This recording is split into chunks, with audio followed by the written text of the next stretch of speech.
All right, cool deal. We're going to go ahead and do our last speech. It's nighttime outside. Nighttime. This is Arnold, Dylan, Aaron, Jerry. We didn't have a fifth person because, well, it's midnight and, well, we don't have a fifth person. So, it's all good. This is Mason right here. This is who we're going to be working with today.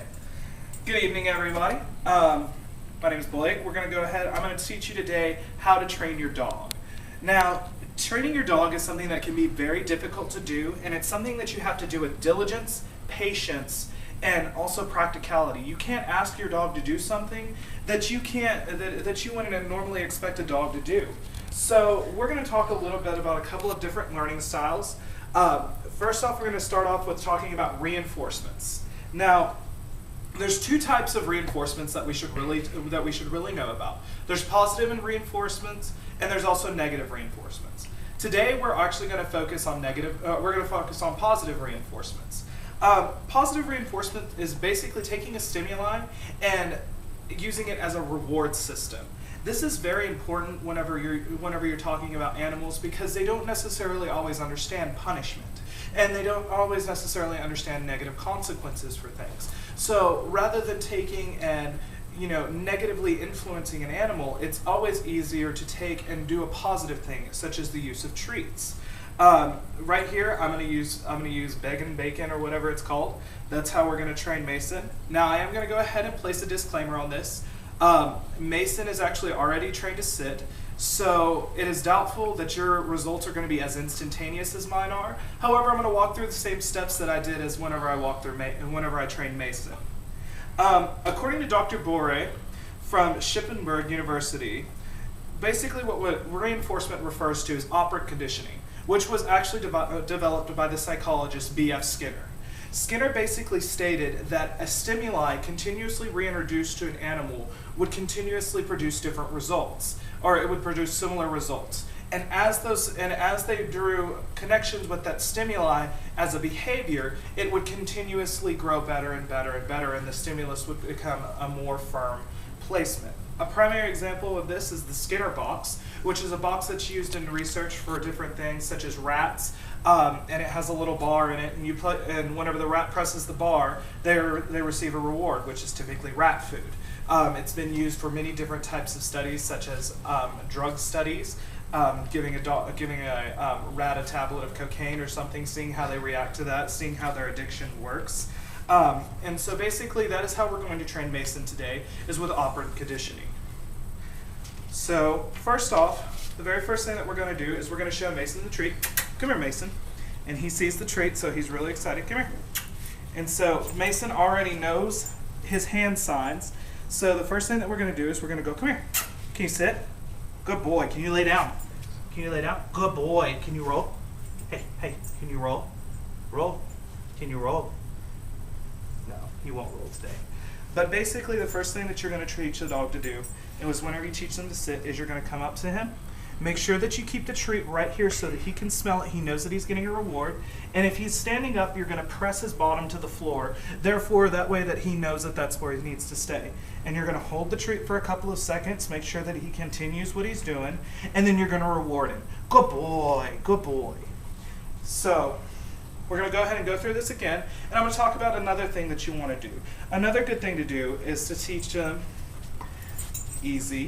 is to teach with hand signs, so that they know that whenever you use a hand sign, rather than having to bark at them a command like sit, Mason, or lay down, or anything like that, the easiest way is to be able to do a hand sign, and such as this, and he knows that this is sit. He knows that this is lay down, and he knows that this is roll over. So, and then, good boy. So that way that he's continuously learning the different ways and different styles of everything. So no more treats. Good boy. You did a good job.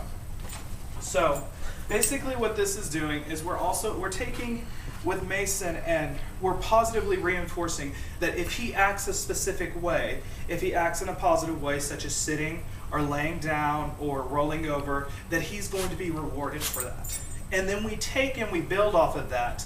And so the next time that Mason comes into it and I say, Mason, sit, he will sit, he automatically sits, because he thinks that he's going to get a treat. However, he knows that if he doesn't receive a treat, that he's still going to receive praise. Good boy, good boy. Yeah, you're a good boy. So, that's some of the ways that we actually work with that. According to Alan Levine at Maricopa Community College, positive reinforcement is a particular behavior strengthened by the consequence of experiencing a positive condition.